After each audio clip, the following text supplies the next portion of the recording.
barista lawyer. Barista lawyer, akọ́niwájú adájọ́. Lẹ́gbẹ̀dẹ́ mọ̀ mi o, ọmọ mọ́ ni. Tó bá lẹ́jọ́, tó bá mẹ́gbà lọ́yà, kó lọ rí lọ́yà mọ́ mi.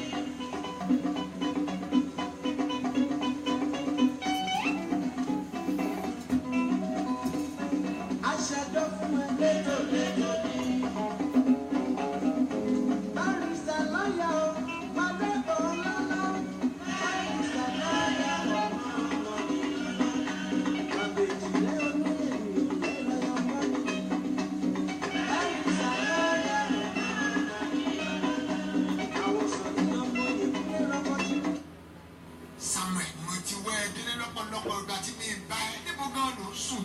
Gbadebo, ọ̀rọ̀ ara mi ti sú mi lù yìí. Bí mo ṣe ń wo igangan, ó sígbà tí mi ò ní padà sílé. Ilé ìbò. Nàìjíríà of course, pẹ̀lú bí mo ti làkàkà láti dé lù yìí. Àtúwá dé bẹ̀tàn. Orí ọwọ́ bákan náà ni èyí ṣẹ́ àárín kò tó sí fọkànbalẹ̀. Bí mo bá ń rìn lórí títì, níṣẹ́ ni màá máa wo fẹ̀tùfẹ̀tù bí olè tó fẹ́ jáṣọ gbé lọ́jà torí tọwọ́ ọlọ́pàá bá tẹ̀ mí. Wọ́n kàn folúwẹ̀ sọ̀kò sí Nàìjíríà ní kódà bí mo bá fi lè kọjá aago 5 ìdájí kí n tó bọ́ síta nínú ilé. Tí home office bá ká mi mọ́lé, tí ibi bá mi nìyẹn. Bẹ́ẹ̀ sì ni gbogbo nǹkan tó ń fi àjẹ mi. Ojútà ìnúwẹ̀ ìgbélú ìlọ. Ohun tó kéré gbà tó ti gbọ́ nípa ìyáàfin Tòkunbọ̀ Ọlágbáyé akọ́ṣẹ́mọṣẹ́ lọ́yà olùdásílẹ̀ ní iṣẹ́ Brightway Immigration and Asylum Practitioners. Wọ́n wà ní second floor 4016 Owen Street, Woodlands nílùú London. Ẹ̀rọ ìbánisọ̀rọ̀ wọn ní 020-8309-8808 tàbí 07885-605-072. Ìwé ìgbẹ́nu ìrọ̀rùn pàdé lọ́dọ̀ ìyáàfin Tòkunbọ̀ Ọlágbáyé kẹsùn wọn níbẹ̀ ní iṣẹ́ Brightway Immigration and Asylum Practitioners.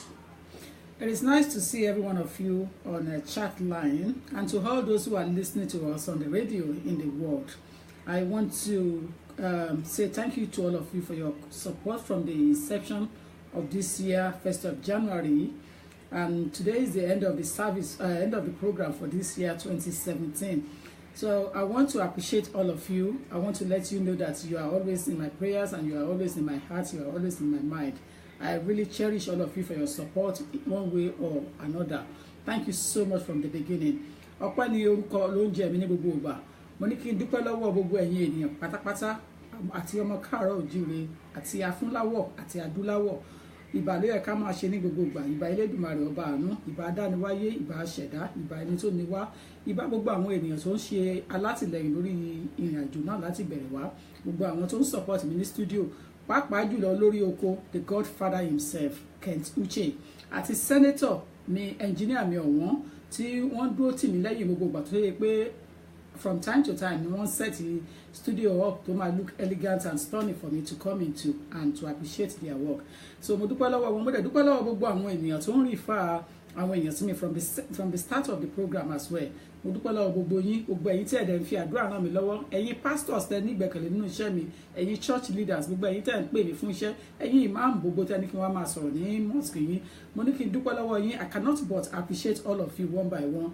The pastors, the shepherd, the prophets, the prophetess, you know, the imam, the Muslim leaders, you know, I really appreciate all of you. And the individual on my chat line, on my phone, on my WhatsApp, on my Facebook, on my any social media, and those that I live around me and have contact with on every day. I want to appreciate you. I want to say thank you to all of you, to my family as well that I cannot but, you know, to appreciate them for their support, and to the church that I am their matron in Nigeria. The churches that I am their matron in Nigeria. I say thank you to all of you. CBC in Lagos, thank you for your support since I joined you guys, and I pray that God will continue to be with us and we'll continue to know the value of each other, the reason why God put us together to work together in that ministry. As time goes on, people will realize who I am in the world, but I'm just starting the journey. I have not even started at all, but I will continue to say thank you to all of you, because both in a negative way and a positive way, you have impacted my life strongly. You have assisted me to know who I am. You have helped me to be more stronger and to be bold in dealing with things. To all my legal practitioners and mates out there, I want to appreciate you, whether in a negative way, in a positive way, that you have criticized or you have done things silently because you cannot come out to criticize me, but you hate my guts because I am coming out to speak the truth. I want to appreciate you for hating my guts because it allows me to move further again. Thank you, everybody. Thank you to all of you. I want to now move smoothly into today's work. And to those that I think that we did it in Yoruba language last evening, you will need to understand the reason why we did that. And today again, there's going to be what they call mix up. So we are going to be mixing it, inclusion, both in Yoruba and in English. So the respect is reciprocate. When you join a platform, please don't comment in a negative way. If you don't know what they are doing, stay there, listen. If it's not what you want, get out. And that's just it. Do not go to people's chat line to comment wrongly. It is so insulting and it's not good at all. It does not show that you have a manner. It doesn't show that you are well educated. It doesn't show that you are brought up properly from a good home. When you comment negatively on people's platform, it's very rude and shocking for us that are reading it to see that people are talking in that manner. And at the end of the day, when you do your investigation, it's those that are well educated that are doing it. So I implore you, dissuade yourself from doing so. If you are one of them, please. We are going into 2018. Now let's go into the program that brought us together. We are live in Nigeria 101.1 FM. My name has not changed. I am a qualified solicitor of the Supreme Court of England and Wales, and I am a senior immigration practitioner. Even in Nigeria, that is what I do.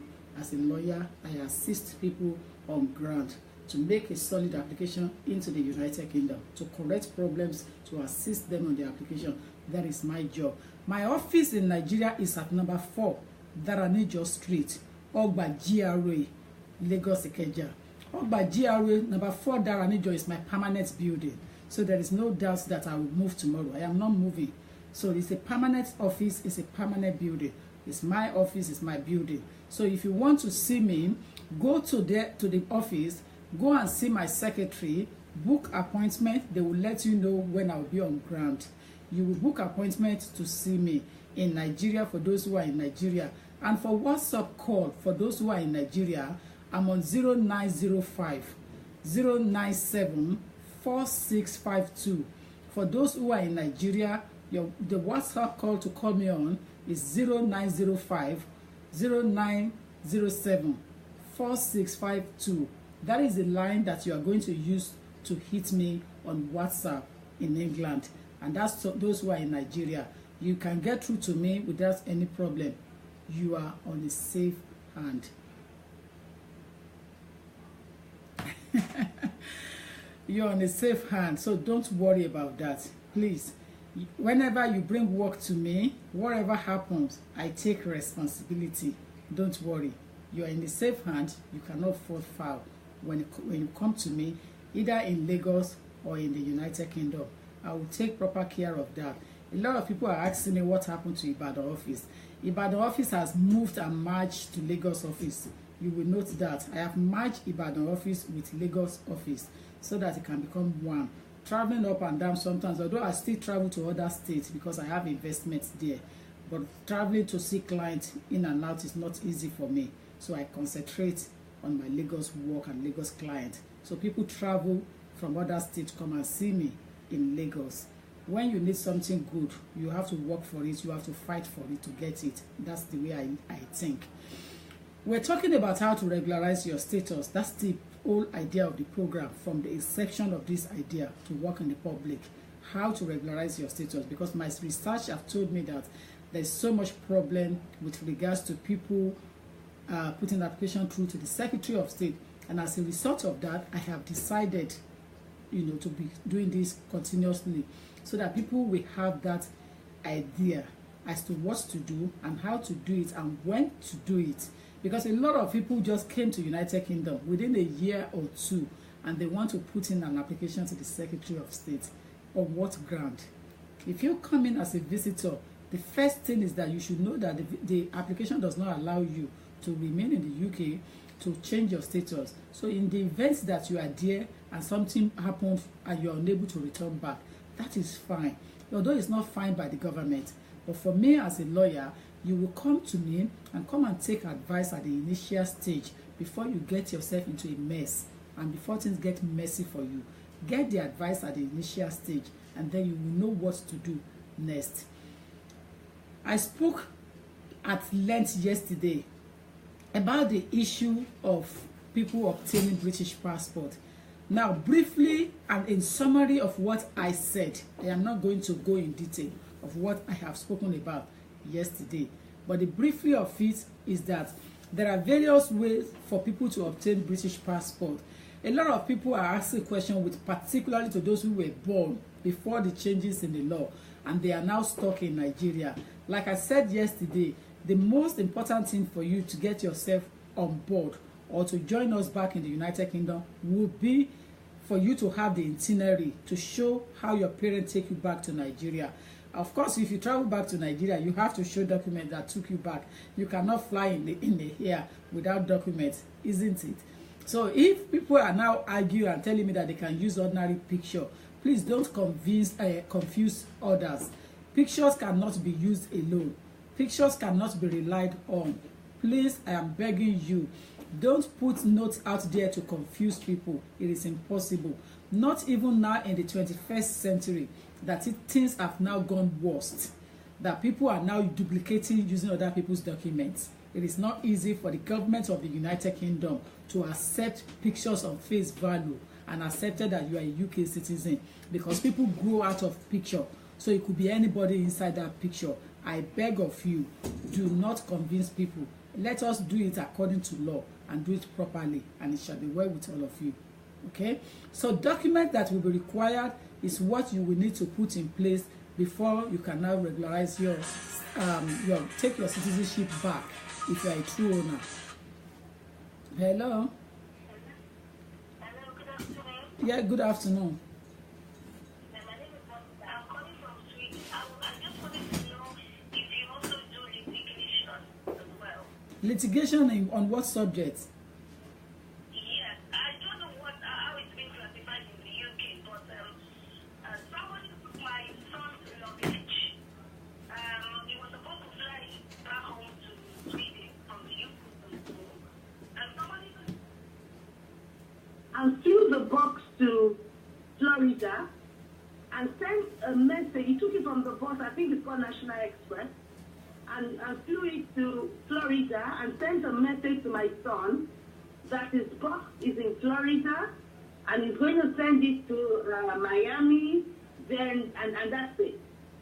The guy was sitting close to my son on the box. And I don't know much about the UK law, but in Sweden, it's actually called a lawful disposal. I don't know how it works in the UK. So I was wondering if we have any chance, or I should just forget it, even though we have quite a number of things there, have a lot of things there. Okay, that is fine. Let me ask you one question. Is your son a United Kingdom citizen? He's a Swedish citizen, but Exactly. he goes to school in the UK. He has the right to be in the UK. Okay. The aircraft in question that they travel with, is it a UK aircraft? Does it Not the UK. does it No, park? they took- Does they took- the airline no, park in the UK? Not actually, not even an airline. It's called National Express. My son took a bus from Bristol to Eastern. The guy was also on the bus. The guy jumped in Terminal 5. My son was going to Terminal 3, and my son was going to Terminal 5. The guy alighted first. My son alighted after. Only for him to realize that the guy took his box. So he called the attention of the bus driver, and they tried to locate this man. They couldn't locate him. But 2 days after, he said he got, I don't know how he got my son's name on Facebook, and he started saying, I have your box in Florida. My son said, I'm not living in America. I don't even know you. I am in Sweden. I'm from Sweden, so I don't know you. You know, and so he said, well, I will send back your box. how can my son said, send back my box back to the UK where I can pick it up, but send it back to me in Sweden. He said, okay, he will do that, only for us to get a message from him saying that he sent the box to Miami. He gave him one number, I don't know. So when I went through it, I sent a message to the guy. I said, I don't know what you're thinking about, but what you've done is unlawful removal, and I know that is larceny. I don't know how it works, but please let the box come back to us. Then he said he has sent back the box back to Miami, and that's all. So I don't know what right we have. He has some of his documents in it. He has some of the things he bought for me. He has a lot of things there. I don't know what right we have in the UK to sue him. I don't know what right we have. National Express line. Who runs National Express in the United Kingdom? Because that's UK transport line. So you need to find out the company that runs it. So you will have to they will have to go through records and see who sat next. The problem is that it's not aircraft, so it's not recorded. So it's going to be a bit difficult. If it's on the aircraft, they will locate that person by the seat number. Oh, they also said they will locate him by the bus number because he was seated there, and also because he made a report immediately when he got to pick his box. So there was a report at the Heathrow Terminal 5 in their office. A report was made, and he also said he made the report instantly, and they got the information from him.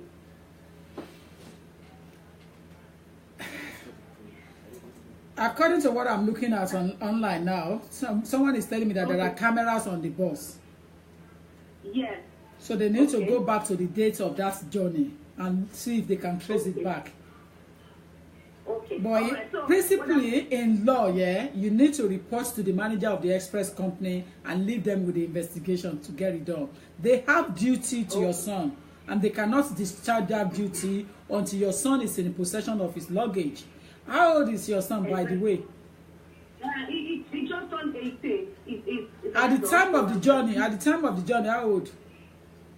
He was more than 18. He was 18 and 2 months.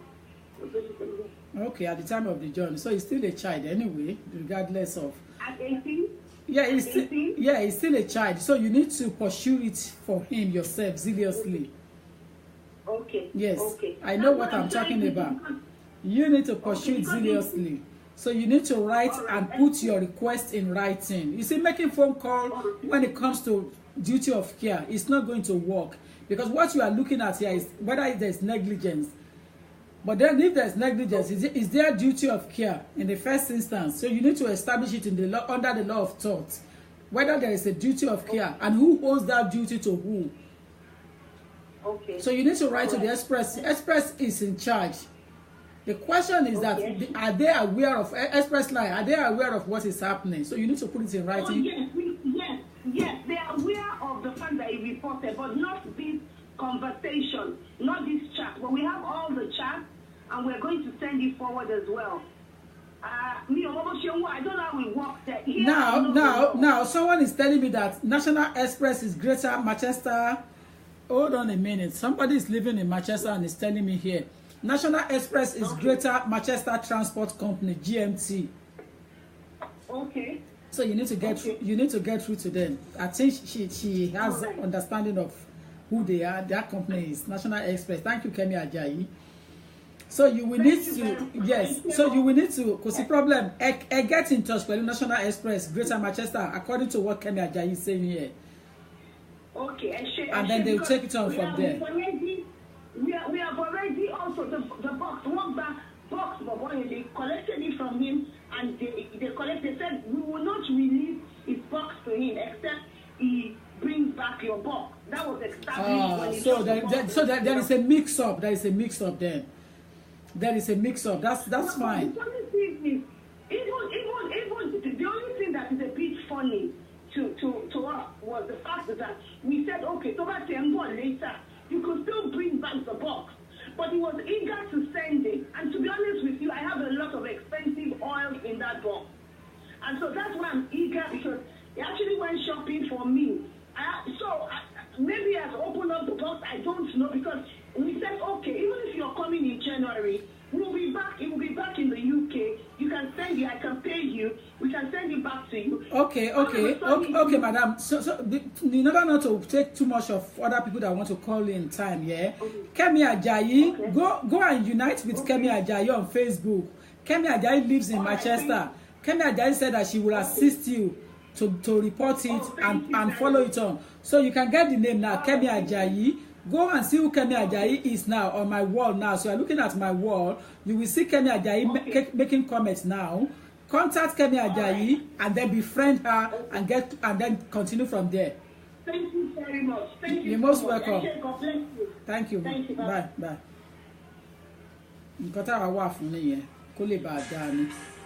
Once Kemi knows how to go about it, it's not a big deal. Kemi Ajayi should just pursue it zealously for her.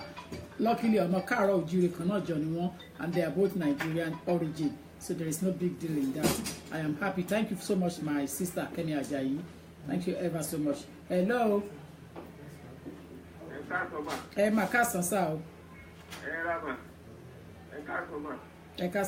Please go ahead.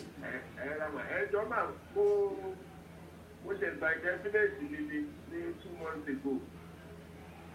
So, for the people in Nigeria, they want to see the Common Wallini, which is by definition 2 months ago. I'm not saying this Nigeria would Lomé. I shall want to make it up to buy it. Okay. A year one call. I shall pay 2 years. A year and call. Yes, no one Nigeria. And it's a family by Toba with you call.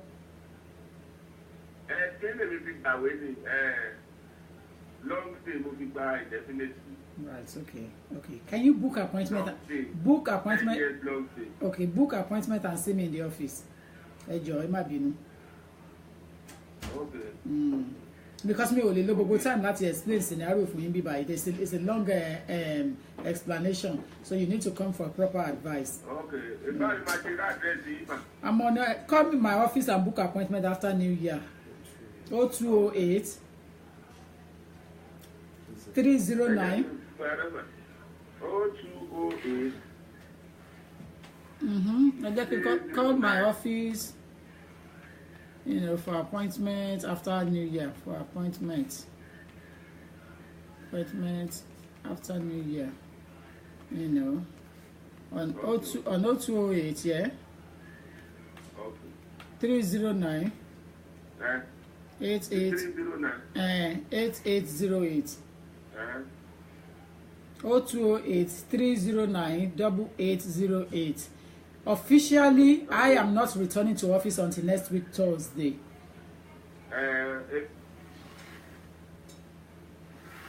Nítorí mo ṣiṣẹ́ láàrin ọdún méjì, so mi ò padà sí office. Woolish la wà. Don't go back until Thursday. Okay, sir. So get next information. Thank you so much, sir. Please, when people call into studio is different from chat line. A lot of people are not on chat line, they are not on Facebook, they are on radio, and they are listening while they are driving. So they will not be interested for us to be taking unnecessary time or to be chatting too much online. When you ask questions, please go straight to the point. I beg of you. Go straight to the point so that others can benefit from it. The moment you realize that you need address or anything, just come up straight away and I will call it to the public, so you will take it from there. But we will not be opportuned to hold on to line and to stop others from calling in. Line. Remember, we are in the studio, so time is of essence. It's different when we are on chat line. Hello. Yes. Thank you so much, ma'am. Yes, ma'am. Just a quick one. If I think by indefinitely, it was 2011. So maybe almost 2012. So, but at that time, not indefinite, sorry, about 5 years, Lori Asylum. Not telling you. Yeah. So, about 5 years, many 5 years, no one buying, so buying more pure mommy. So, what one phone on indefinite means, but as a Timothy, we only definitely no one buying. But more often indefinitely last year. So, no apply for one for indefinite. But one red passport, we won't be money to nationalize it, or when they buy red passport from the red. About like be a man. Mobile 2012. without being nationalized. ẹ lè gbà fún direct. Èmi ò ní indefinite nígbà tí mo. Ṣé bẹ́ẹ̀ sí ni nísìnyí? Mo ti ní nísìnyí. Ṣé British birth certificate ló ní? Yes, nígbà tí. Yeah, ẹ lè gbà fún. Really? Because àbúrò tí mo bí mo apply fún yẹn, mo ti gba British fún yẹn. Madam, Madam, go through what I said to you. God bless you, ma. Yeah. It is a live program on Nigeria 101.1 FM. My name is Tokunbo Olagbaye. We're talking about how to regularize your status. Like I said earlier on, let's go straight to the point. There is no time to beat around the bush. We need to hit the nail on the head as it comes. So the points that brought you to me to ask me questions is what I want you to put out quickly, so that you will not take too much of time in the studio, because studio lawa is different when you're on the chat line. Please, there are some protocols that we have to follow, and people are not everybody on Facebook, not everybody in the studio can access Facebook to realize match here, and not everybody on Facebook can access radio. And that's the reason why we are matching them together, so that everybody can benefit from it. We're talking about how to regularize your status. Gbígba ìwé ìgbélú. Ìgbà tí mò ń ṣàlàyé lánàá ní tótó, mo sọ fún yín lónìí pé máa mix language papọ̀ again. That is how I started. You know, so ìgbà tí mò ń ṣàlàyé lánàá, hold on, ẹni ẹjọ́ ẹ má bínú, please hold on. When I was trying to explain to you yesterday, I talked about the issue of àwọn tó bí ọmọ tó lọ ń lo double barrel name. It doesn't make sense to anybody anymore. Tó bá fẹ́ jẹ́ Ṣàkálà, wà jẹ́ Ṣàkálà. Tó bá fẹ́ jẹ́ Ọ̀ṣíkòlò, wà jẹ́ Ọ̀ṣíkòlò. If you want to be Àìná, stay on Àìná lane. If you want to be Òjó, stay on Òjó lane. There is no need for you láti máa match àwọn kìíní ìpapọ̀. Kò make sense mọ́, because àwọn kan tó ń dì pẹ̀lú kéèsì yẹn náà nínú ilé, àwọn náà lọ́pọlọ. Ẹ̀jẹ̀ dẹ̀ rọ̀ nínú vein tiwọn náà, so they know exactly ibi tí oníkàlùkù ń head into. At the end of the day, don't forget that they wine and die with people of our caliber outside their office time, so they get the gist of what is going on. They also wine and die with people of your caliber tí o kì í ṣe lawyer at 8:05 at other restaurants at Xware. So as a result of that, one month tó ń lọ, wọ́n já sí. Ẹ jẹ́ ká farabalẹ̀, get proper advice so you will not get drunk. Hello. Hello, ẹ káàsán. Ẹ̀yọ̀ pẹ́sàn kan mo fẹ́ sáré bèrè o. Please go ahead. Ọ̀rẹ́ mi kan wà ní Germany. Okay. Ó ti wá sí, ó ti gbé ní London rẹ̀. So wọ́n gbé lọ sílé láti London.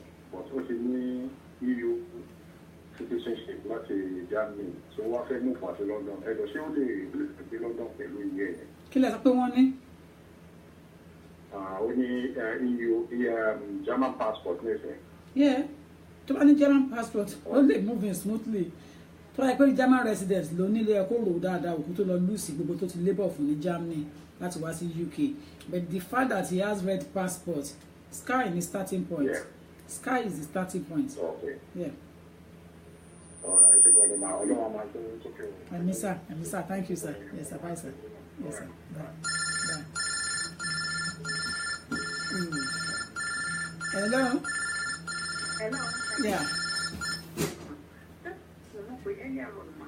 Mo fẹ́ confirm náà pé èmi náà ṣé mo ní láti mo lè gbà tọ̀dọ̀ mi British passport mi direct or mo ní láti. Ẹ lè bá direct torí àbí yín sínú ìlú yìí, àbá àbí yín síbí ni. Now, you will only be able to apply if you have been lawful in the UK for 10 years now. But even though pé mo gbà tó asylum. Kẹ́ tó gba asylum kan kí lẹ gbà tẹ́lẹ̀? Kí lẹ ní tẹ́lẹ̀? Kan tó fún yín ní 5 years yẹn kọ́ kí lẹ ní tẹ́lẹ̀? Ìlú ti sọ wípé ẹ máa dúró ọdún mẹ́wàá lawful residence ni. That's what the law says after 2014 law. More the T amend again. Okay, when that is 10 years. Yes, to show the time you first granted 10 years continuously. Invariably, the government is trying to match up with the students' 10 years lawful residence. No federal láti match pẹ̀lú.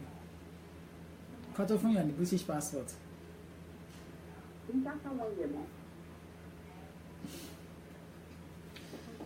Madam, call me after service. Ẹ pè mí lẹ́yìn ẹ̀sìn. Hello. Hello, ma. Yes. Hello. Yes, hello, I can hear you. Yes. Ẹjọ́ question kan mo mọ̀ fẹ́ bèrè lọ́wọ́ yín mà. Mo ní ọmọ mẹ́ta. Ọmọ tí mo ti gbàwé, mo ti gba indefinite leave to remain. Mo kọ́kọ́ wà lórí àdúró ti 3-5 years. Mo wá rí mi mo gba indefinite leave to remain. But ìkọ́nù àwọn ọmọ mi, ó ti ní British passport. Ẹjọ́ ṣáwọn tó kù wọ́n ṣàpọ̀dún mẹ́jọ ni. Ṣé àwọn tó kù ṣé mo lè apply for British passport fún wọn straight away ni? Ṣé bí lẹ bí wọn sí? Ibi ni mo bí gbogbo wọn sí. Yeah. So me need láti naturalize wọn. I don't think so. Ìtọ́ ẹgbẹ́ bí lẹ bí wọn sọ́lẹ̀ ní British birth certificate. Of course you can move forward. Bàbá mi wọ́n ná mú lé lórí yí àwo lẹ bí wọn. Ó bí wọn ní 2009. 2009, that is outside 2006. Yes. So you are okay. Gbọ́ mi o. Gbọ́ nǹkan tí mo sọ. But mo ti gba gbogbo wa ti gba indefinite leave to remain. Ṣé ẹ gbọ́ mi ṣá? Mo ń gbọ́ mà. Mo ní ẹ lè proceed. Yeah? Mi gbọ́ yín dáadáa kò clear mà. Ẹni kí ni? Mo ní kẹ́ ẹ proceed. Ẹ tẹ̀síwájú. Okay ma. Thank you.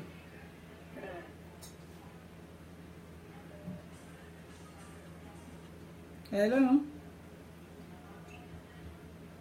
Hello. Hello, ma. Yeah. Ẹ káàárọ̀. Hello, ma. Yes, sir. Mo ń gbọ́ yín. Ẹ tẹ̀síwájú. Yes, ma. Mo fẹ́ bèèrè question kan lọ́wọ́. Hello, ma.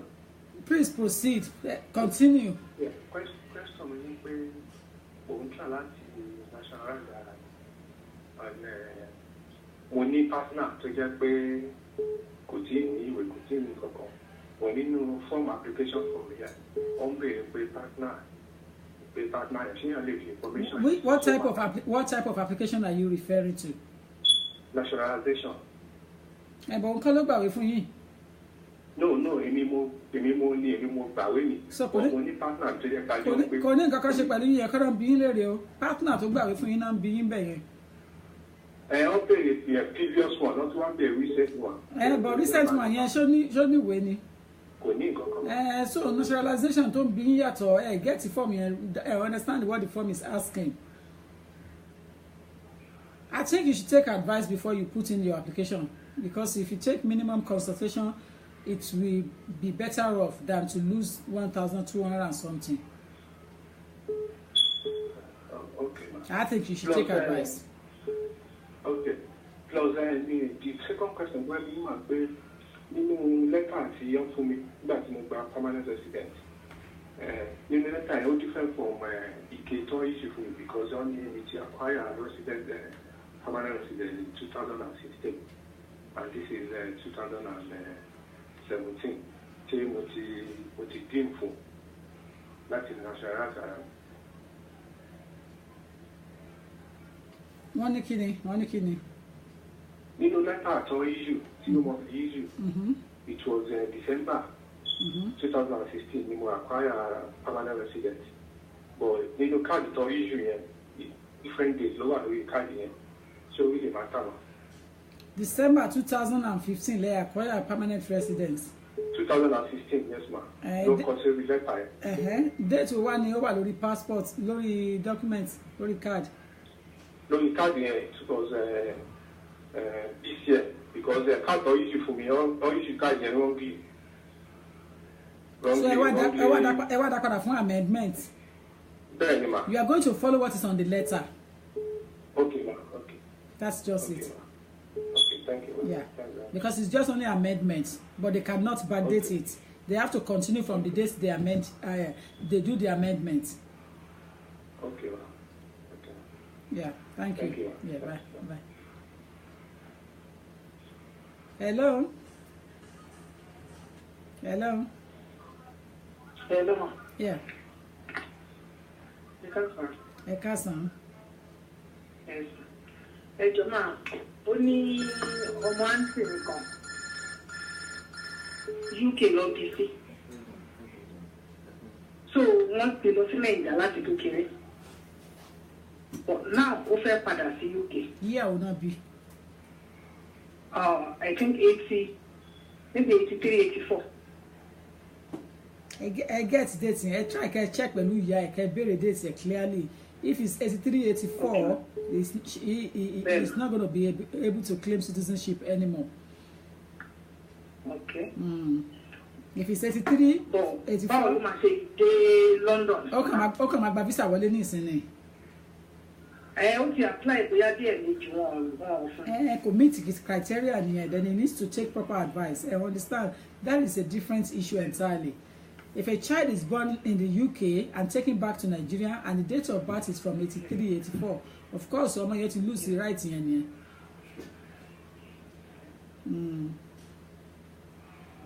31st of December 1982 ló parí. From 1st of January 1983, there is no more automatic citizenship for anyone that's born in the UK and doesn't remain in the UK continuously at that time for 5 years before they now move it to 10 years. So since not gbé wọn jáde, ti gbé jáde yẹn, kò sí chance yẹn money yẹn. So máa gba visa wọlé, tó bá dẹ̀ fẹ́ gba visa wọlé, ó ní láti meet the criteria tí entry clearance laid down for visitors coming into the United Kingdom. So paragraph yẹn ní láti wà okay. Mommy, I'm going to try that one. The number in Nigeria still online so that I'll my phone number and I need to call book appointment.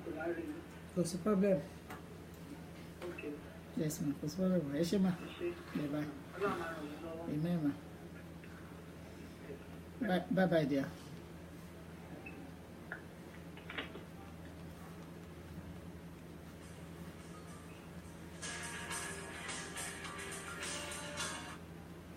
Hello?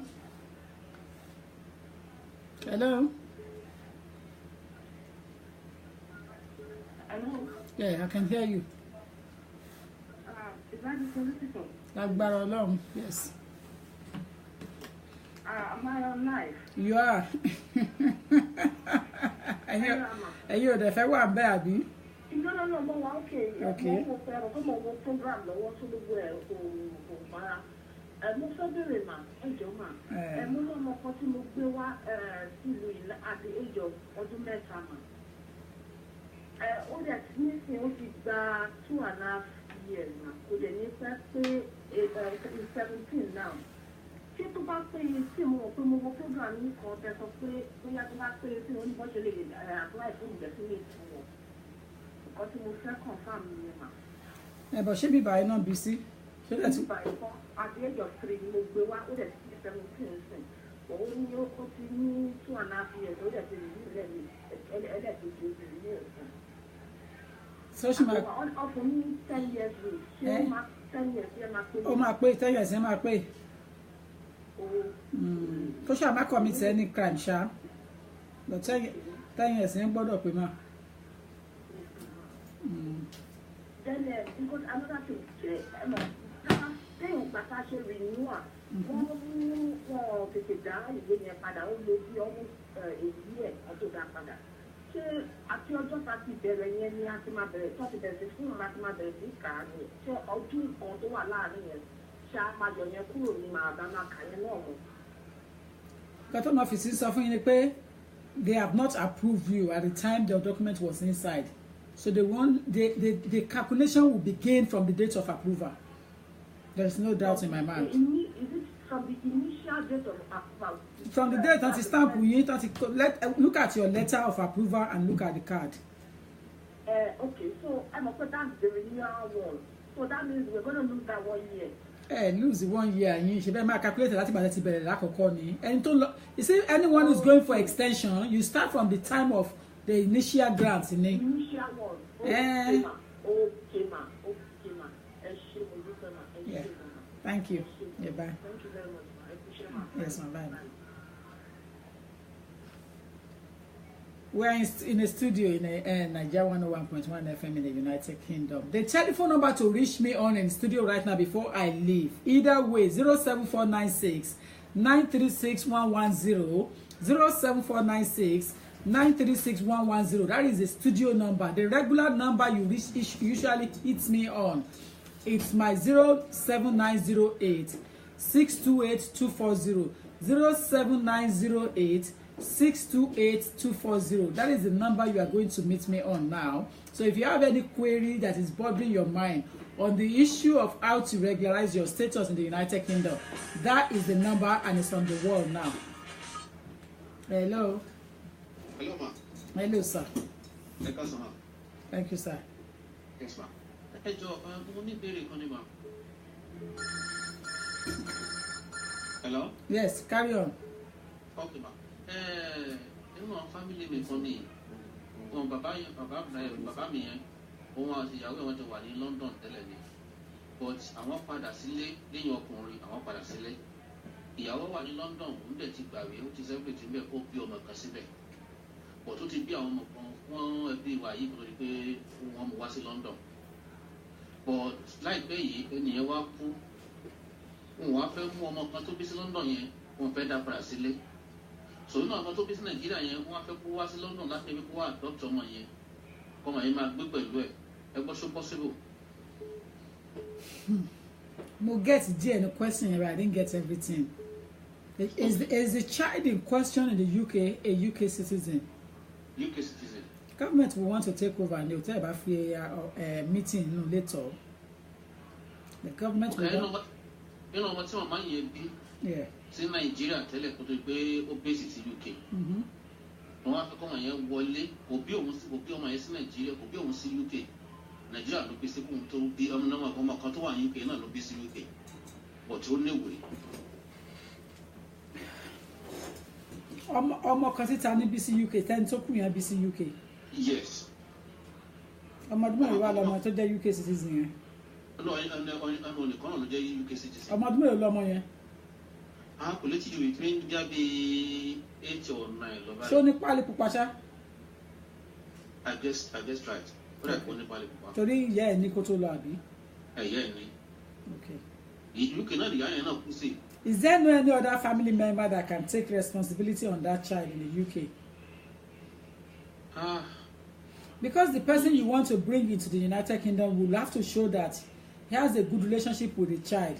You cannot just bring a strange person to come and take care of a British citizen. In the UK, the fact that their family does not mean that he will be better off to take care of that child than the next door neighbor. Not to John Mora, not to John Shiri Papo. Akawe o. So now it's not going to be easy, and government will be thinking from my direction. Government will not be thinking from local thinking. They will be thinking from the way I am thinking. The interest of the child is paramount, and that is what the border agency says, Section 55 of the Act. So that interest of the child is what they will take into consideration first, which is probably be the person that is on the soil in the United Kingdom that the child is used to already, not a strange person that is just coming from Nigeria. Láti wá tọ́jú ọmọ tí wọ́n jọ gbọ́ English papọ̀ tó yẹ pé the accent is different, the morale, the rapport will be completely opposite. So it's not going to be a successful one anyway. Okay, thank you, ma. Thank you, sir. Yes. Lè má bára wa sọ tọrọ. Question tí ìránṣẹ́ yẹn béèrè, ó jẹ́ question ọlọ́gbọ́n ni. It's an important question, and I want people to thank you, Wellington Abike. Thank you, dear. I want people to make common sense from it. The interest of the child is what we need to be thinking of, not the interest of because they don't know each other. The fact that it's his mother or it's his father's uncle or sister or brother doesn't mean anything. They do not know each other. They are a strange person to each other. You know, they are a strange person. Sylvester, don't tell me what to do, okay? So if you can't listen, then off the platform. You know, Sylvester, please don't tell me what to do on my program. I have told you guys before you started. When you come on a program, try to respect a chat line or a platform. Our platform is like my residence, my brick, my wall. So when I speak, you listen to me. That is the way I want it to be done. Hello? Hello? Yeah, please carry on. Hello, ma. Please, I just want to ask you a question anyway. Before I start, kudos to your job anyway. Thank you, my dear. My question is, if you're given indefinite leave to remain, how long do you have to use it for before you naturalize? It actually it depends on how you were granted. There are several means of gaining your indefinite leave in the UK, so it depends on which method you use. If it is on, it's based on asylum. The person used 5 years on asylum first, and then she's been granted indefinite leave to remain, which is expiring 2024. Does she have to use it all before she applies for British passport? If you have asylum 5 years, because they're supposed to grant you the first 5 years first. Yeah, she was granted the 5 years for on indefinite asylum. And then later on granted permanent indefinite leave. Yeah, indefinite leave. She was that's fine. You don't have to wait for the 10 years. It was just you don't have to wait for 10 years. I think asylum people are exempted from the issue of waiting for 10 years because of their situation. I think asylum people are exempted. So even to the other person that called earlier on, I think if she was given 5 years first and later on given indefinite leave to remain, they can go in straight away and apply. Definitely. Yeah. All right. Thank you very much, man. Yeah. God bless you. No problem. No problem. Oh, we lost that person. We're talking about how to regularize your status in the UK, and ohun tá à ń sọ ni pé gbígba ìwé ìgbélú àwọn wo gan ló lè gbà ìgbà wo ló lè gbà. When can you apply to regularize your status with the Secretary of State in the United Kingdom? At what point would you say that you are ready? Hello. Hello, ma. Hello, sir. Ṣé láìpẹ́ bá sọ̀rọ̀? Lágbára Ọlọ́run. Mo fẹ́ bèrè ṣọ̀kan níwà lórí ọ̀rọ̀ mi. Ẹ tẹ̀síwájú. British citizen ni ìyàwó mi. Okay. So èmi ò tí ní anything, so àdẹ̀tí ṣe wedding, so wọ́n wá lé ṣe everything. So wọ́n dẹ̀ fún lẹ́tà pé ká kó sí after wedding. So later lọ sí lẹ́tà pé nígbà tó bá yìí wá pé ìbẹ̀rù nípa wọn láti anyway wọ́n ṣàfihàn wa ní court day. So àti bẹ́ẹ̀ kan. Ẹni sùúrù ṣé marriage náà ti sọ pé kò jẹ́ nígbà tẹ́ fẹ́ lọ sí registry or bàtà ìgbé ìwọlé? You have submitted to the Secretary of State and you were refused and gave right of appeal. Ma? You submitted application as a partner of a person in the UK. Yeah. To the Secretary of State, which is Home Office. Yeah. You were refused. Yeah. And you were given right of appeal. Yeah. So it's different. So they accepted your marriage. They asked you to go through the registry for your marriage, but they refused you to stay in the UK based on your marriage. Yeah. What do you want to know from me? What do you want to know? Is there any green light? Because ṣé ìyàwó yín ẹ bímọ fún yín? Ṣé ìyàwó yín ẹ bímọ fún yín? Kò bímọ but you are in process. Ṣó lọ́mọ tẹ́lẹ̀? Has she got a child before? Yeah. How old is that child? 12. Is the child living with you? Yes. Do you take part in that child's life? Yes. Not gonna waste the public funds. You'll be all right. They're just wasting public funds and wasting the judge's time.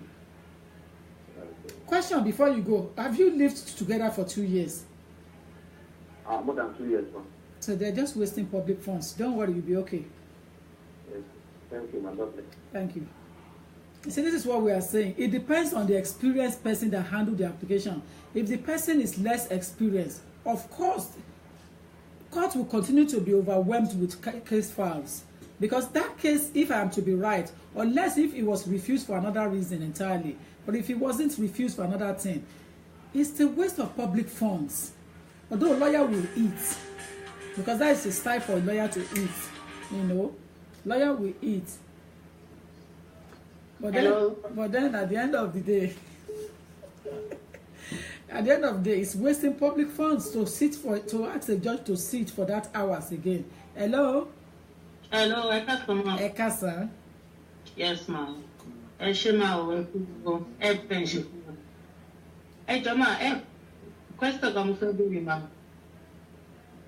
Okay, go ahead. Yes, ma'am. Mo ní àbúrò kan sí Nàìjíríà ni wọ́n bí ní 1986. Àwọn parents ẹ̀ dẹ̀ ti gbé lọ lé láti ìgbà tó ti kéré yẹn bóyá bí 2 months gan-an gbé lọ lé. So now màmá ẹ̀ ti kú. So now ó fẹ́ gba birth certificate ní báyìí, which is tó ní kí n jọ bí àmì bá ń gbà ó fún mi lórúkọ àti gbogbo ẹ̀.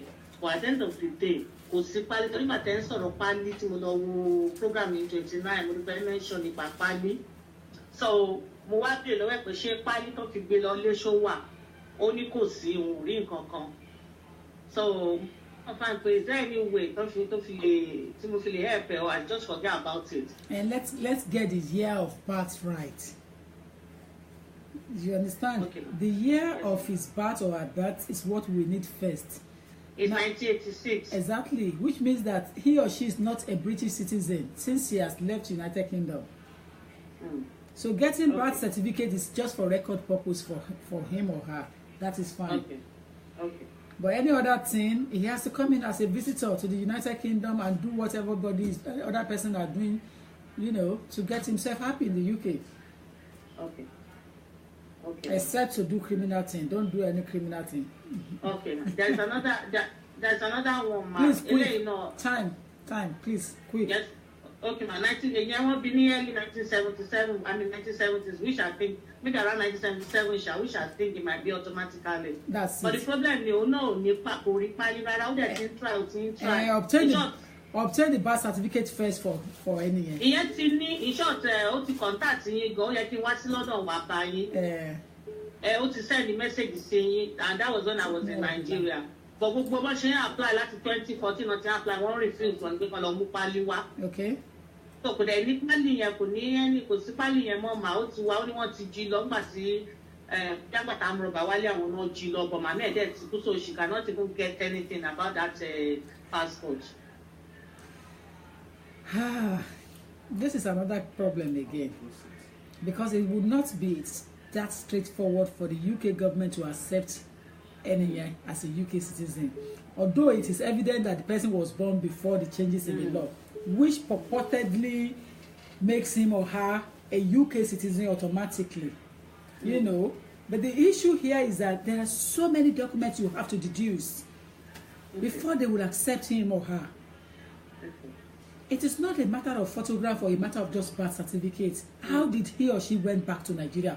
Who took him or her back?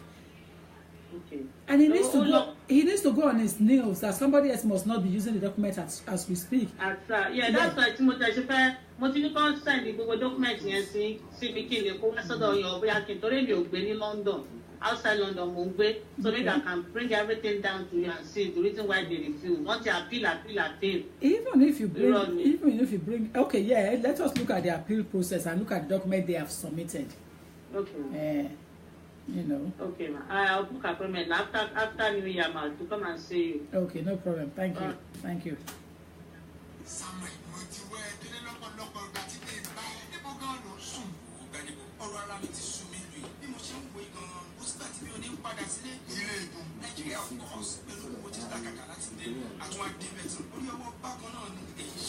I'm off from studio now, so I'm with you guys. I have been off from studio, so I am now on the chat line directly. I am not inside the studio recording anymore. Hello.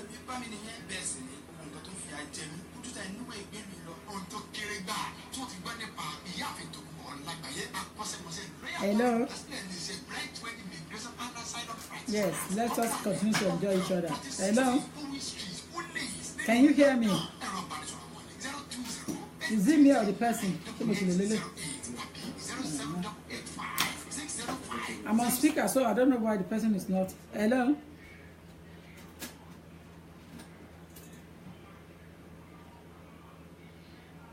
Okay, sorry, the speaker wasn't on. Hello? Hello, ma. Yes. Ekasa. Yes, ma. I don't know. I just a quick one, ma. Go ahead. Yes, ma. I don't know. When I talk about it, we go back to 13 years. No one was maybe 2005. When he was in a student visa, he got married to British people. But later on, married the other. So, I continued this back to 2010. But what to me, but actually,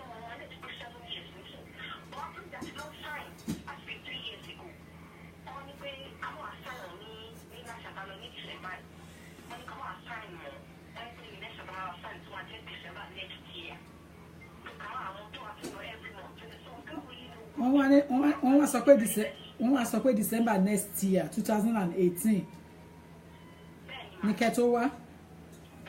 Fantastic. Because they have done it wrongly. In the first instance, both of you should not be going there, you know, to report. It's supposed to be one of you in the first instance.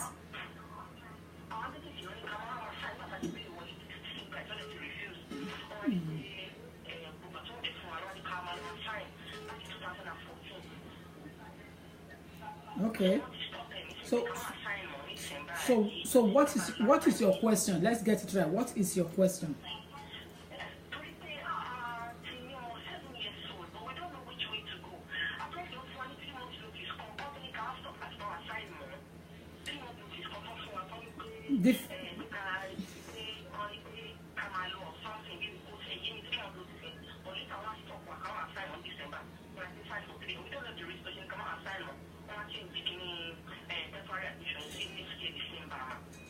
He said the issue here is that the fact that it's both of you that are known to them at the same time, you're not going to be able to do the 7 years rule successfully. From the point of law, it's not going to be so successful. If it's a British passport, an argument can be properly laid out to the Secretary of State for both of you to rely on. But on the fact that it's just 7-year rules that both of you want to use,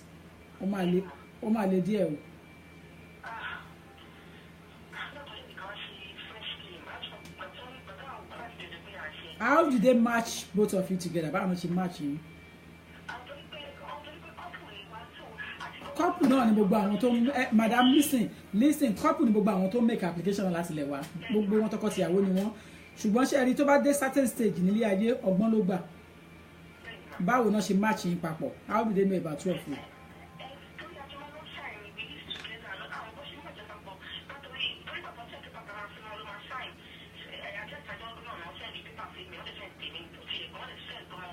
Because he didn't take legal advice. You see, at the time both of you received that document, by legal advice. Orí afẹ́fẹ́ ni mo wà mí ò lè máa fi gbogbo ẹnu sọ̀rọ̀. Tó bá ṣe pé gba legal advice, ó ní ìmọ̀ràn tí lọ́ọ̀yà máa gbà yín lórí méjèèjì yẹn.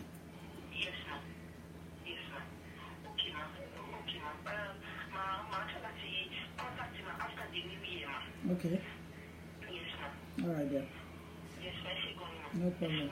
Bye.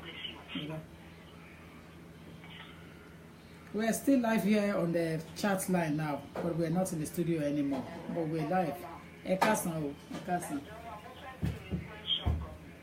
Okay. Okay.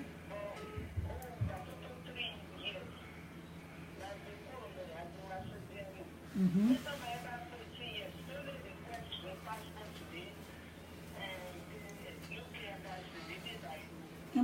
Ìbọ̀lá sọ pé wọ́n bí ọmọ yẹn sí. Ìbọ̀lá wà tẹ́lẹ̀. Bọ̀ ṣé àwọn parents ẹ̀ níwèé.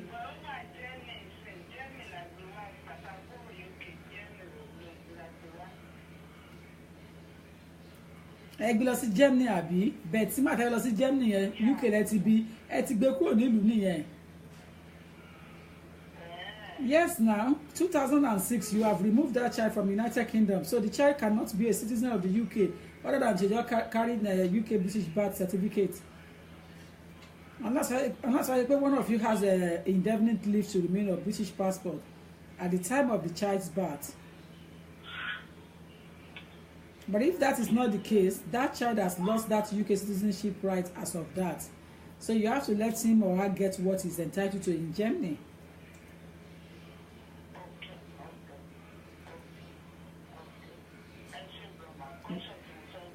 You're most welcome, man.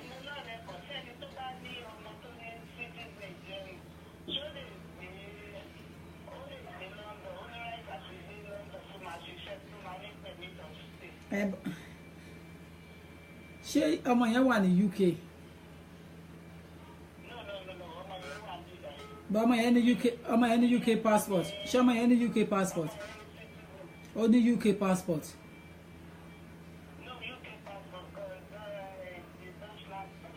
Mbọ wá nìyẹn ẹ wà.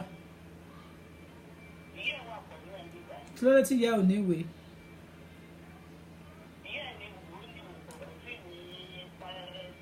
Okay, but yeah, ní residence. Ní kí ìyá ẹ̀ jẹ́ jókòó kó gba red passport ẹ̀ kó tó wá kánjú wá jókòó láti bẹ̀rẹ̀ kó má wá bẹ̀rẹ̀ láti bẹ̀rẹ̀ níbà ẹ̀ torí kò easy. So advise the mother to stay there. It doesn't matter. Ṣé bó mọ̀ pé language, ṣé bó mọ̀ pé English kan náà ṣe kó tó lọ síbẹ̀ tẹ́lẹ̀. When you get to a place, you just have to blend. When circumstances take you to a place.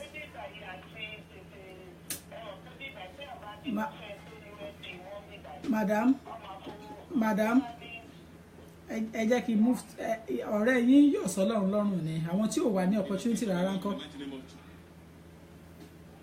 Ó ti yé yín ọ̀rẹ́ yín yóò sọ lọ́rùn lọ́rùn ni and I accepted that. Ẹni kó dúró kó gba red passport here. Tell her to go to language school and get her red passport before coming to UK to come and enjoy life with her child. If she comes to UK with residence and not coming with red passport, ó máa difficult fún láti regularize London ọmọ tó ní European passport yẹn torí àwọn criteria tí government UK máa béèrè lọ́wọ́ ẹ̀ kò ní lè meet ẹ̀ o. Ó dẹ̀ máa láti satisfy ibi tí bàbá ọmọ yẹn wà. Madam, tell your friend to contact me in the office for consultation. I need to move on. Jọ̀ọ́ má bínú. Like I said earlier on, when we are online, please let us just do things minimal to allow others to have opportunity now. Hello? Yes. Yes.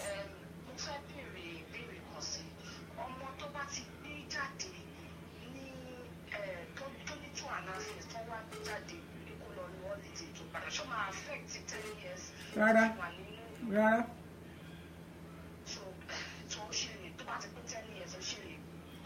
But ọmọ tó tí ó bí sílùú yẹn tó lọ yẹn holiday nìkan ló lè lọ fún o. Ó ti tán. Kò lè affect ẹ wà okay. Okay ma. Yeah, bye ma.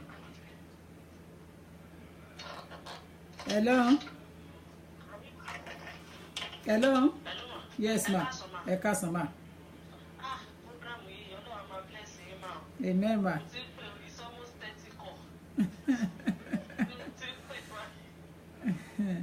It's all right ma. How can I help you?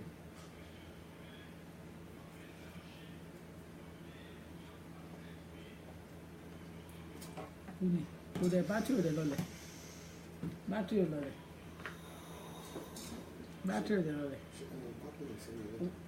Okay. Abi.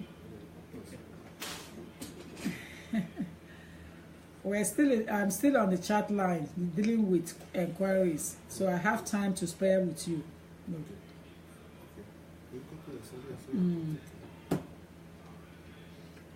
I'm still here. We will use alternative number in case one drop down. You can use the other one now.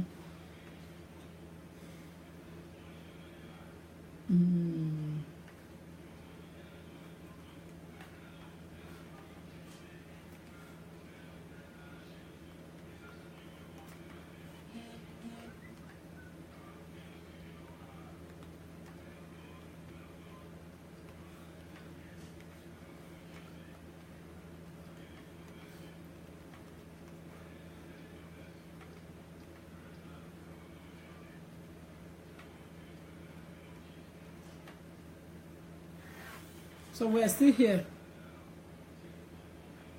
You know, but you are already line bí báyìí in case if there is anything you want to ask me. Mo mọ̀ kó tó ṣẹlẹ̀ pẹ̀lú fóònù yẹn tí ó switch ara rẹ̀ off tó padà come on. So it means that old bagger kan lè nílò fún public phone call for public line, so that's why. But that's the number to call me on now if you have any problem. The woman that called now before the phone shut you down, I'm so sorry. My apologies to that effect. I'm on. You can try me on 0. Okay, excellent. Well done. Hello. Yeah, mo ṣì wà níbí báyìí. Yeah. Ẹ máa ká sẹ́yìn mi. Yes. Amen.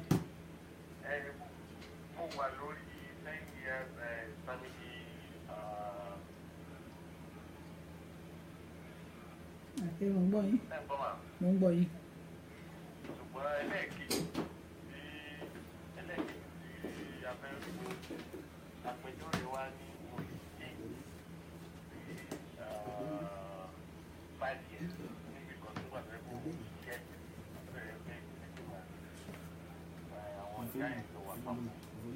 Okay.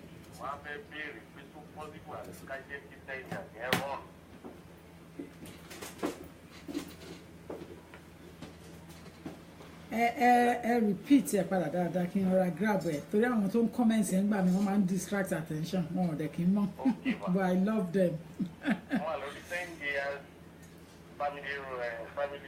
Okay.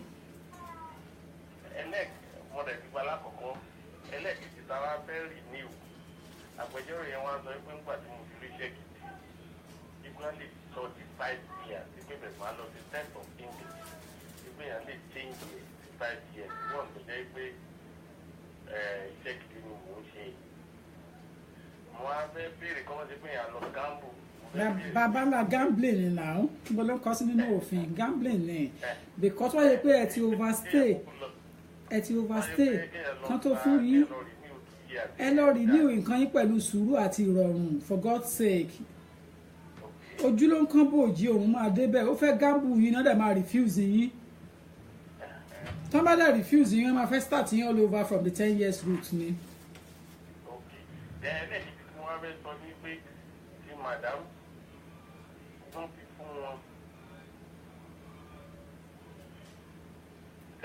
mo ń gbádùn yín. Ìgbà tí wọ́n fi ti mú madam tó fẹ́ rìn ní rẹ̀ ó lo wọ́n jìyà 3 months lọ́dọ̀ wọn kí wọ́n tó rìn ní rẹ̀ nítorí náà fẹ́ pé àwọn application yẹn pọ̀ lọ́dọ̀ wọn gbà yẹn bẹ́ẹ̀ ṣé wọ́n ti bàyẹ̀ lè yàn count àti 10 years ní àbí bí ọba ti rìn ní rẹ̀. If that's the first time of going in, it will be counted from the time of the first grant. Okay. Thank you, ma. You're welcome, sir. Yes, sir. Yeah, bye. Let's get this right and let me just put it out to the public. If you put in an application to the Secretary of State and it's the first time you are going in and you were lucky they grant you, if you were granted, the next one will be your status will start from the day you were first granted. If it's the first time.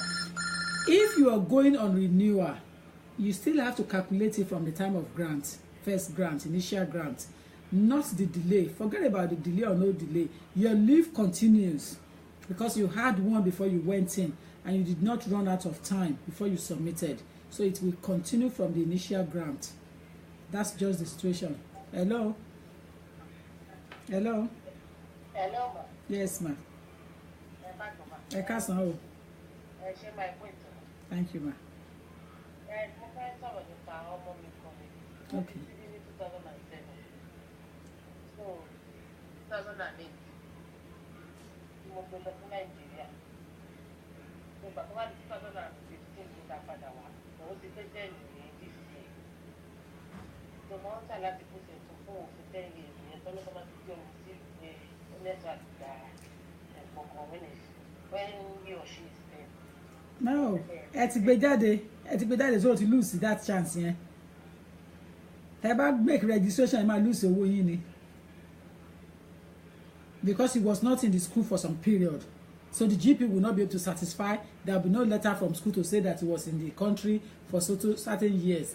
Ẹ wò bàtà ẹ ti bí láti 2007. Ẹ rẹ̀ gbé padà wá until 2015. So ọmọ yóò gbé UK. So tẹ́ bá. Àní kò gbé UK náà mo ń sọ fún yín. Ẹ ló pé 4 years ló kúrò ní UK àbí? Bẹ́ẹ̀ ṣe gbé jáde yẹn ló ti lose status yẹn ló ti lose right yẹn. tí ó bá dá yín lójú ẹ lọ make application for registration for ọmọ yẹn kẹ́ ẹ san £990 something yẹn kẹ́ ẹ padà wá bá mi tẹ́ bá grant ẹ̀ máa dá owó yín padà fún yín.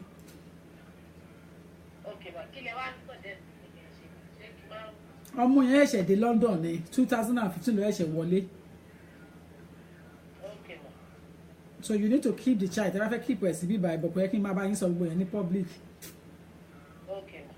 Unless I pé bóyá bàbá ẹ̀ ní British passport or anything kò sí bẹ́ẹ̀ ṣe máa ṣe tẹ́ bá dúró gan ẹ̀ lè gba British passport fún automatic mọ́ because ó ti jáde. Once you have travelled out of the country, that child has travelled out of the country and live elsewhere, ó ti lose that right yẹn. When you bring that child back, the child cannot come and stay for another 10 years to acquire it anymore. Kò possible unless the child meets the requirement under immigration rules and is granted indefinite leave to remain. But when the child will have come back and come and stay another 10 years in the UK and then be entitled to, rárá, the child cannot come back and come and stay another 10 years. Ìyẹn ò possible mọ́. Once a child is born in the UK outside that law and that child left UK and did not come back until God knows the time, the child has lost that status right. So automatic right is gone for that child. So when the child come back, the child will have to go through other procedure, the same procedure that the other children that came in like him or her went through to acquire their rights or their status in the UK. Okay. Ṣé ti yé yín mà? Mo ń try to respond sáwọn kan lórí line náà káwọn náà máa gbọ́ ni. Yes ma. Bye ma. So don't get it mixed up. Once a child has left United Kingdom, right yẹn ti parí nìyẹn. Unless I pay the child has leave and the child went on holiday for just a week or two and returned back before the leave expired. But if the child was taken out of the country, he will not get that right again. That is Otundijomi Ojori forever. So don't even think that the child will come back and will reacquired that status right by staying in the UK for another 10 years. That's not possible. The law is pretty straightforward on what he needs and what he wants people to meet as a requirement before they be entitled. I mentioned it when I was speaking the tribal language yesterday, Yoruba. Because if anyone, and I know a lot of people they have done it by taking child out of the UK because it was a baby, and then they bring the child back 3 years later. They are not stupid. The government is not stupid. Their agents are not stupid. They are asking for documents. Of course, the midwife will not see that child when the child was growing. The GP will not see the child when the child was growing. So you have failed in that area straight away. Hello? Hello? Hello? Yeah, hi. Good afternoon there. Same to you, my dear. Same to you. I have a very quick question. I got my indefinite leave. Hello? Yeah, go on. I wanted to ask the lawyer just a very quick question. Okay. I got my indefinite leave, no, discretionary leave to remain through my husband 7 years ago. And okay. Then, I got my indefinite last year. But my lawyer says I have to wait for 1 year before I can apply for my British passport. But I just had the lawyer saying on the online now that we don't have to wait as long as we spend the 6 years. I am the one online now. Are you referring to me? 7 years ago. Say your question again and let me get it right. I got my discretionary leave to remain 7 years ago. And it was in 3 years times 2. Okay. And then finally got my definite last year. This year May. Okay. But my lawyer says I have to wait for 1 year before I can apply for my British passport. Your lawyer said you have to wait for when? For 1 year. Does the letter sent to you from the Home Office say that? That's what my lawyer said. I said that's the new law now. Because I thought I could apply immediately. He said no, I have to wait for a whole year. Not even a whole year anymore. It has to be 10 years from the date of grant of status, unless you have leave to remain before you were given the first 3 years. It has to be. I don't get it, sorry. Unless you have leave to remain before you were granted the first 3 years. So I've got the 3 years time too. Okay.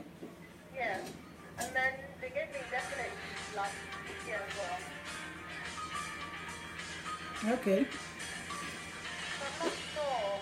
If I'm not going to be making mistake in giving you this advice, I think you are not ready to make that application for naturalization unless you have leave to remain before you were granted your 3 years at the beginning. Okay? Okay. All right, dear. Thank you very much. You're most welcome. It's a complicated area, but then it's not complicated for a lawyer that reads every time. That's just the point. Hello? Hello? Ekason.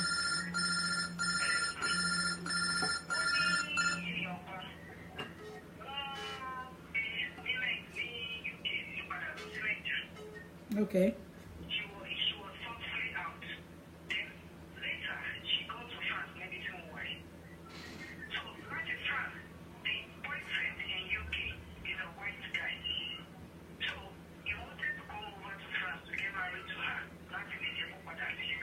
Mm-hmm.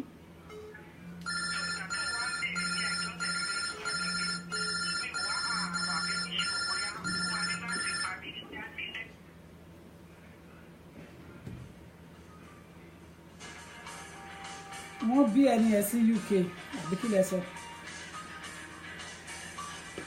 Hello? Hello? I think I've lost that person. Hello? Yes, hi there. Hello, go ahead. You need to pick your other call.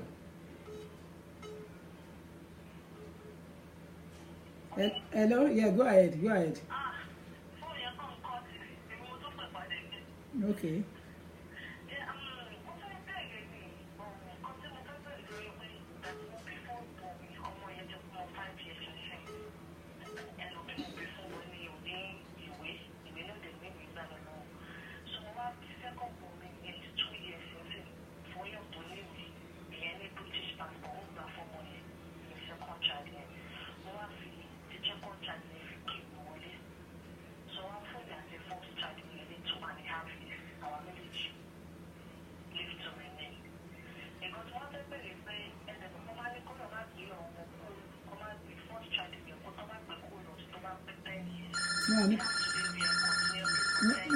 But so to need leave to remain.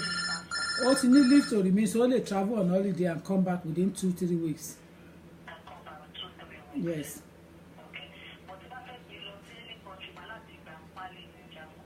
Now, because it's a big deal, no? Yes, now. Okay.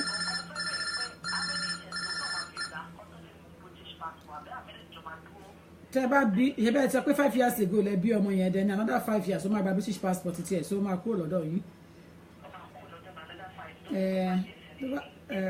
Another 5 years á pé 10 years á dẹ̀ gbàgbé tiẹ̀. Exactly, yeah.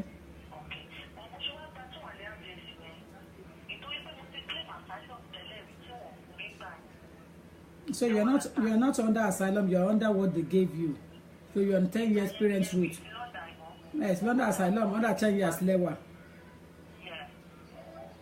Okay? Yes. If it's just on a visit and you met the requirement and they met the requirement, why not?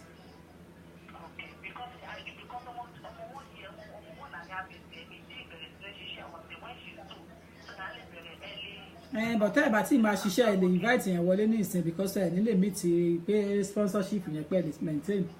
Okay? Yeah. Okay. Hello? Hello?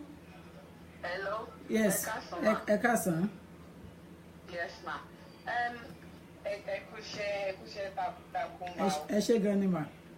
Yes, ma'am. Question me to our under 10 years route.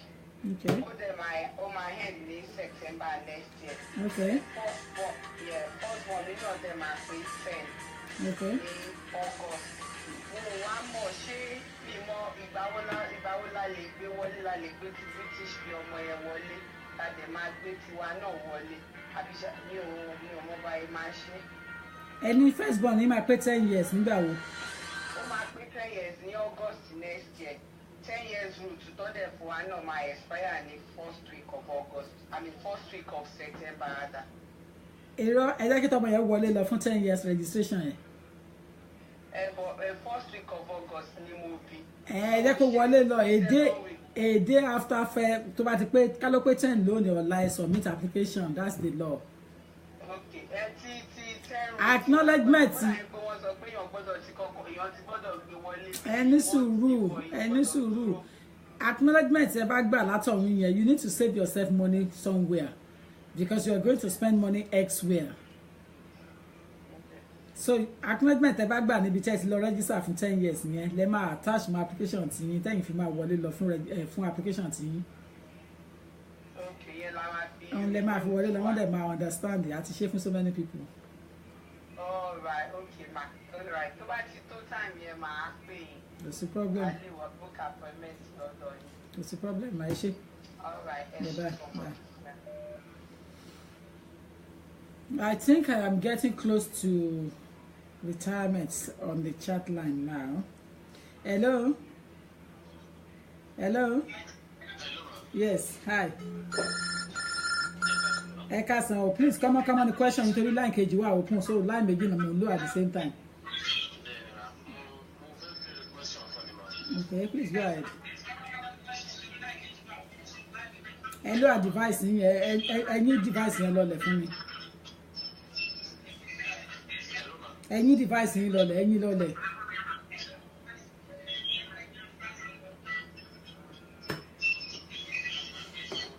Oya, carry on.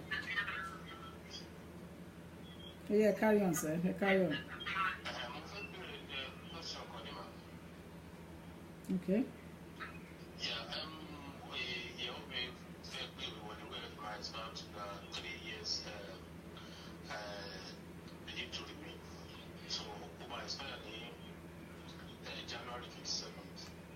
Okay.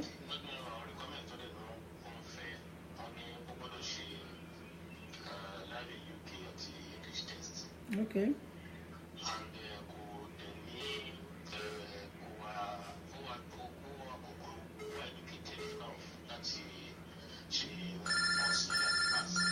Okay. Okay.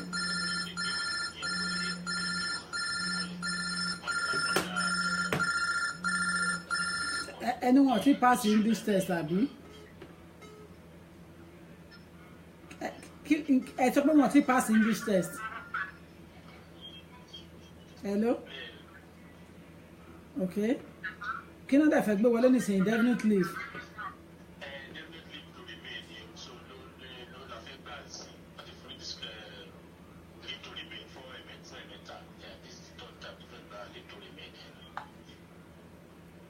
Tí wọ́n ṣe fẹ́ lọ fún ẹlẹ́kẹta ni.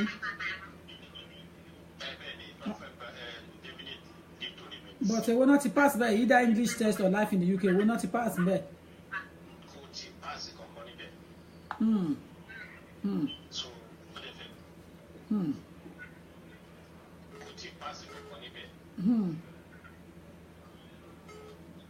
So my idea, boya that you know ask for another discretionary leave new. Yes, I think so.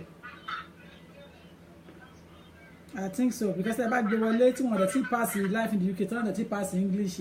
He know the case work I call or refuse one.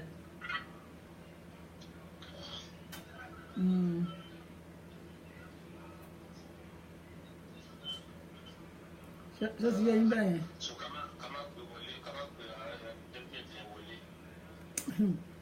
The guarantee me the power for me. I want only difficulties there. What I did to them is that I asked for another extension. Yeah. Tẹ́ bá lọ fún indefinite leave to remain. Ẹ máa lọ gamble ni. Wọ́n dẹ̀ ní refund owó yín 2,297 yẹn. Wọ́n kàn máa fún ní 3 years again ni. Wọ́n dẹ̀ ní refund owó yín. Oh, you can't practice English now before the deadline.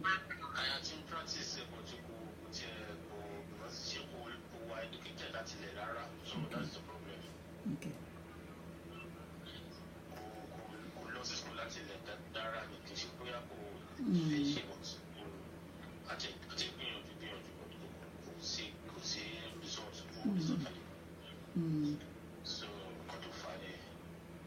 Okay.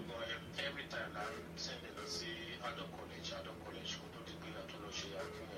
to see faithful result here.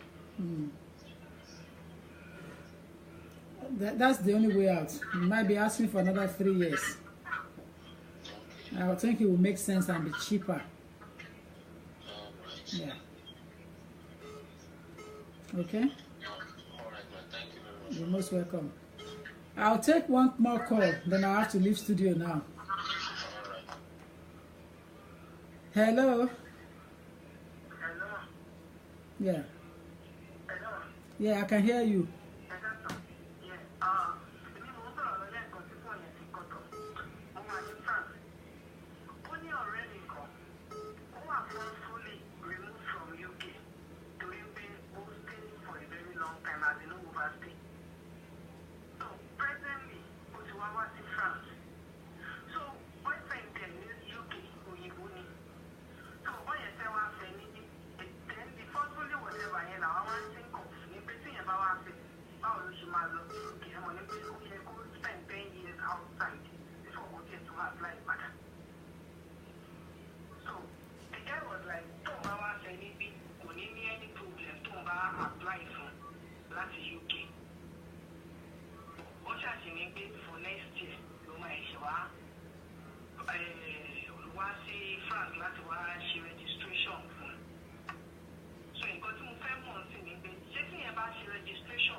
I might make application ni. Irú passport wo lẹni ẹni lọ́wọ́ tó fẹ́ wá fẹ́ yẹn. British passport òyìnbó ni. Ó gbọ́dọ̀ máa earn salary 18,600. 18,600 ni minimum salary requirement, income threshold. Tí òyìnbó yẹn gbọ́dọ̀ máa earn. Yes, per annum before tax is calculated. Yes.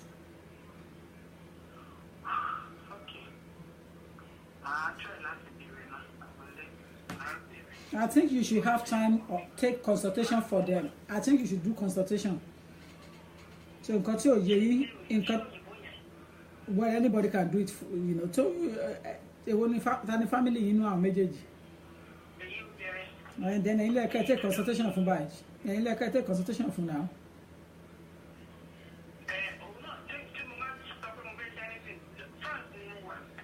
Okay.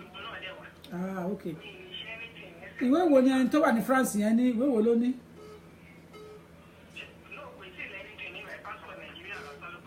France lè wá àbí ẹ dúró òyìnbó yẹn lè wá sí France kó wá exercise treaty right kó wá ṣiṣẹ́ ní France tó bá wá ṣiṣẹ́ ní France easily ló máa mú lady yẹn padà wá sí UK láì go through 18,600 láì ní headache nínú. Èmi rò pé Nàìjíríà ló wà ní mi mọ̀ pé France ni lady yẹn wà. Since the lady is she's in France, yeah, the British person can travel to France and exercise treaty rights there to get her into the United Kingdom without sweating. I thought you said she's in Nigeria. So that's just the case. That's fine, but that's just the situation. Okay, so thank you very much, ma. I have to go now. Thank you. Thank you so much. Yes, ma. Bye. I want to appreciate everyone on my line. I want to wish you a blessed happy new year in 2018. I want to applaud you. I want to thank you for all your support in every areas that you have rendered your support to myself, to my company, online, in the office, referring people with your prayers. In any ramification, I want to say thank you to you all. Mo dúpẹ́ lọ́wọ́ yín. Mo ti ń dúpẹ́ yẹn bọ̀ láti bí ọjọ́ mélòó kan bẹ̀ tí ọpẹ́ ni swagger mi. Appreciation is what I believe in. When you do something for someone, they need to appreciate you. That will encourage you to do more. I appreciate all of you. I cannot mention every name again here, but I love you so much. I love you. I can continue to say I love you guys without reservation, because what you are doing in supporting my program to move on smoothly, I cannot stop loving you. To those who voted me, who picked me to go and receive the award in Nigeria at Lizzie Obanla award program, I want to say thank you to you. What ó pè mí, what ó mú mi, what ẹ̀yin tẹ́ sọ wípé Tòkunbọ̀ Ọlágbáyé ló deserve láti lọ gba award yẹn. Mo dúpẹ́ lọ́wọ́ yín. I am very, very grateful. I am humble, and I will continue to do what the destiny has allotted for me to do. You see, it's what God, destiny is pushing me. I cannot do anything outside it. So I am very grateful. I thank you, every one of you. I love you all. Peace. Happy New Year in advance, 2018. Thank you so much. Thank you. Thank you. Thank you so much online. Online. Thank you, all of you. Women Empowerment Program. Thank you. To all of you that made 2017 pleasant and beautiful for me. To you, Christ Victory Church Wonderland at Mushindie in Lagos. Beautiful, all of you. Thank you so much, every one of you. Thank you, thank you, thank you. To all of you that I cannot but still mention your name before I leave you now to peaceful, smooth movement into flying into 2018. Yinka Makoso, Christiana Adiola, Eniola Kande, Ipeme, Florence, Olaide, all of you there, Kemi, Gbogbo one day, many, you know. And Sholebo, thank you so much. And you do Olodumare, thank you. Olubukola Mobalale Love, thank you. Olaponle Ogusuade, thank you, Ogusuada. Thank you, all of you. You're all fantastic. Thank you. I cannot remember all names, but the little I can remember, Esther, thank you for coming up. All of you, thank you so much. Thank you. You see, when you show appreciation to people, they will know that you recognize them. Tunde Ajasa, thank you. Adijat Olabisi, thank you. Olakmanle, thank you. Yemi Akinwumi Folorunsho, thank you. Thank you. Bukola Omobolanle Bisi, Ade Olade, thank you. Josephine, thank you. Tolulope Olatawa, thank you. Jagmolo Oluwadare Lasisi, thank you so much for your support and your encouragement from time to time, even though sometimes you can be skydiving, I may not see you, and you can just return back on my line. Thank you, because I know your heart is always with me. I really appreciate all of you. Omotoke Miriam Shoderu, thank you. Adeola, thank you. Busola Shobande, Ogbeni Dayo, thank you. Olaponle, thank you. Maybe Brown, thank you. Eniola Bakri, thank you. Olaide Adeloye, thank you. Olabambo Idowu, thank you, all of you. Okunloya Babatunde, thank you. Tunde Ajasa, Niyi Amusan, Wellington Abike, beautiful you, thank you. Anamosun Akinwande, thank you. Morufa Tope, thank you. Kemi Abiola, thank you. Toyi Obe, thank you. Yemi Akinwumi Folorunsho, thank you. Kemi Sola Abigail, thank you. Sunday Awe, thank you. Oh God, I cannot thank every one of you enough. I just want you to know that I appreciate you. Faith Adeola Rogers, I cannot skip you. Thank you so much. Ogbeni Michael Bishegun, of course, it's easy to know. Thank you so much. Kemi Ajayi, thank you. Olafamurewa, thank you. Morenike Bose, thank you. Shobun Kola, thank you. Morenike Abeke Rahim, thank you. Wellington Abikemi, thank you. Omotoke Miriam Shoderu, thank you. Thank you. Prince Adebayo Bello, Abudo Kahim Mogaji Adanla, thank you. Wellington, okay, again. Adeola Adebisi, thank you. I cannot take calls anymore. Can't take calls anymore. I want to show my appreciation. Shobukola Victor Olayinka, thank you so much. Rachel Apatola, excellent, thank you. Taiwo Olayinka, Ayamide Okikiola, Omowumi Oshin, thank you. Okikiola Oshin. Olaponle, thank you. Benga Adeshola Adebayo, thank you. Mr. Benga Azan, you might not be online, but I want to appreciate you. Thank you so much. Dayo Alabi, Abimbola Shelebo, Olalade Ashake, Mobolanle Salome, my baby girl. Thank you, dear Mobolanle Salome. Titilope Ajomale, thank you. Ayomide Tope Oluwa, Pastor Michael Olukunmi, God bless you, sir. Adiola Ade, thank you. Tunde, every one of you, I can't remember. Adewume Hassan, thank you. Femi Ogini, Yemi Akim, Olaponle Ogunshu, Abimbola Sholebo, thank you, my dear. Thank you. Kudos to you. Thank you from time to time. Thank you so much. Olumide Akande, thank you, dear. Babatunde Okunlaya, thank you. Olaponle Ogunshira, Alaja Mosrat Abike, thank you. Sylvester Iwua, thank you. Wellington, thank you again. Abike Wellington. Rashida Oluwatoyin Amida, thank you. Omoturayo, thank you. John Napoleon, thank you so much. Yowe Ewutoluwanioshe, thank you. Christiana Adiola, my girl, knowledge is power. Thank you so much for your support from time to time. Thank you for your confidence and your encouragement. Thank you for watching the back. Thank you, Adiola Christiana. Adetutu Oshibado, thank you. Adeshina Owuola, thank you. Thank you. T-Mac. Well, the program is mixed today, so you can see, so you don't have to get angry. Thank you for the comment. Oluwale Ibrahim, thank you. Oluwaise Tefumilayo, thank you. Favor Amos Ajagbe, thank you. Unique outfit, thank you. T-Mac. Aderonke Akanbi, thank you. Rasak Ayinde, àwọn èèyàn tíá nìyẹn, àwọn tíá. Thank you so much. Rasak Ayinde, àwọn tíá nìyẹn. Anobi Jones, thank you so much because you are so natural. You are not partial, regardless of what people are thinking. You are not partial. You are very natural. You're only doing your thing. Thank you so much, Rasak Ayinde. Anobi Jones, thank you. Tola Eni Julius Olatunde, thank you. Aderonke Bamidele, thank you so much. Thank you to all of you. Abimbola Adeniran the second, thank you. Lampriest Tutu, thank you. Thank you so much. Thank you. Abi Fasasi, yes ma.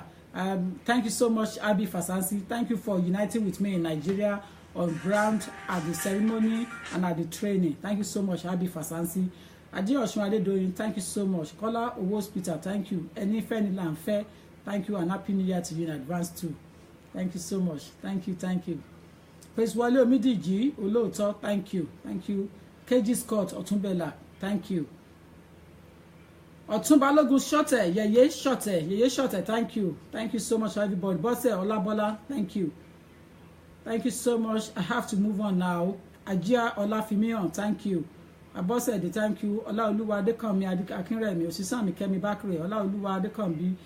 Eshegoni Obodupe lowo yin oyiba ni gbogbo gba. Suzanne Alex Oni, thank you.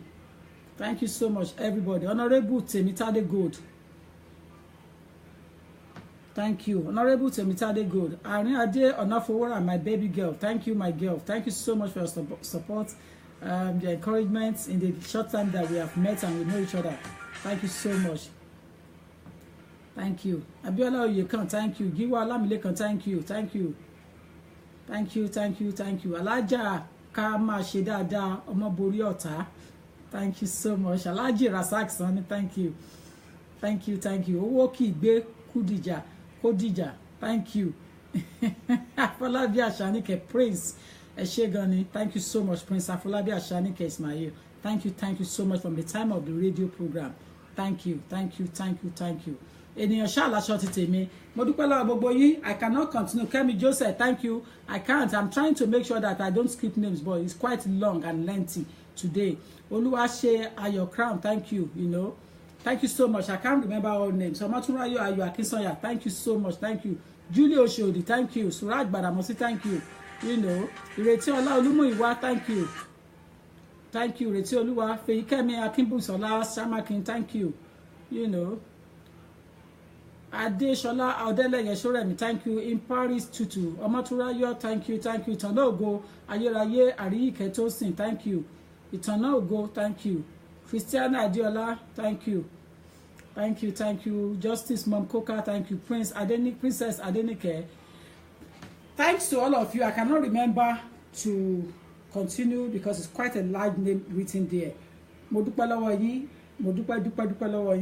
But before I leave the program, I want to say my special thank you to my GO, my General Overseer Prophetess Oluwatoyin Esther Adewale. I love you dearly and I want to appreciate you, and I want to say that the best is yet to come. You haven't seen anything of Tokunbo Olagbaye. Watch out. To the CVC General Overseer in Mushin, a Prophetess Oluwatoyin Esther Adewale. You haven't seen the best of me. The best is yet to come. I am making that public announcement now. Kí Olúwa kí ó ṣọ́ wa di 2018 lọ. I appreciate you, your PA, your secretary, your evangelist, your prayer warrior, all of you in that place, in that church, all the church members, the congregation of CVC at Motion Wonderland. I say thank you to all of you. Bless you, and I love you guys dearly from the deep depth of my heart. And to my family Olagbayes, both in the UK, in Nigeria, in the United States, elsewhere in the world. I love you guys so much. Bye for now. Kudos to my godfather in the studio and to my engineer, Senator. Thank you. Oòduà á gbé gbogbo wa o. Oòduà á gbé wa. Ẹ ṣé gan ni.